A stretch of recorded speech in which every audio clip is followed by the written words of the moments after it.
Você não vai achar esse número, mas eu posso te dar aqui as sequências. A Bíblia diz que Moisés tirou do Egito 600 mil homens de guerra, homens que tinham exatamente a idade de 30 anos, porque o número 30 para o judeu era a data ou o tempo da sua emancipação. Jesus começa o ministério dele com 30 anos, por isso. Então saíram do Egito 600 mil almas de guerra. Imagine que cada homem com 30 anos ainda tem o seu pai e sua mãe vivos, já são 3. Imagine que um homem de 30 anos tenha uma esposa, são 4. Imagine que um homem ou uma mulher com 30 anos tenha um filho, pelo menos. Então são 5. 5 vezes 600 mil, 3 milhões de judeus. Imagine você que para aprisionar 3 milhões de escravos, você precisa ter pelo menos 500 mil de soldados, porque as armas daquela época eram armas manuais, eram espada, faca, adaga, flecha. Então, para cuidar de 3 milhões de escravos, 500 mil soldados. Imagine para alimentar 500 mil soldados. Era o resto que sobrava da mesa dos soldados, que era misturado à água barrenta do Nilo, que davam para o povo hebreu comer. Imagine uma mulher grávida que não tem comida digna, e que passa a sua vida toda comendo lavagem, e agora ela dá à luz. Que leite tem ela para dar à criança? Agora imagine uma criança que não come direito, que não pode chorar, porque o choro vai denunciar que ele está vivo, e não pode ver a luz do sol. Essa criança vai morrer. Por isso o pai e a mãe não colocaram o nome nele. Não colocaram o nome nele, porque não acreditavam que ele ia viver. E 3 meses era o prazo para que isso acontecesse. Só que 3 meses depois, e nós vamos ler isso não no livro do Gênesis, mas vamos ler isso, não no livro do Êxodo, melhor dizendo, mas vamos ler lá no livro de Hebreus, que o menino tinha 3 meses e crescia, saudável, formoso.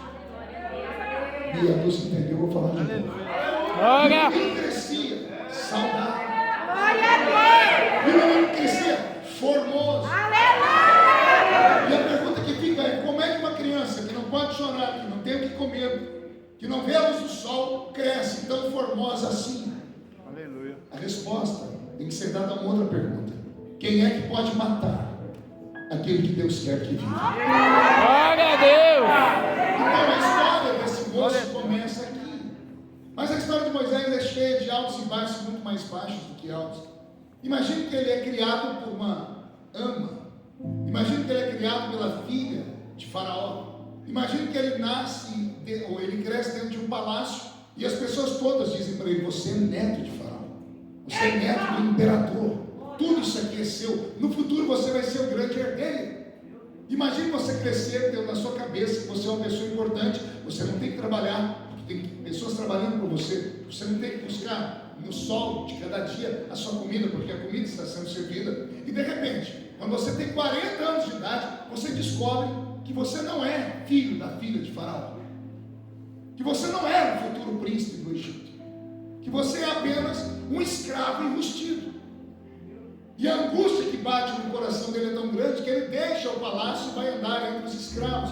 E ele pega uma situação onde um soldado egípcio estava batendo em um hebreu, e ele tomou as dores do hebreu, foi para a briga com o soldado e matou o soldado, e enterrou o soldado na areia, e voltou para o palácio.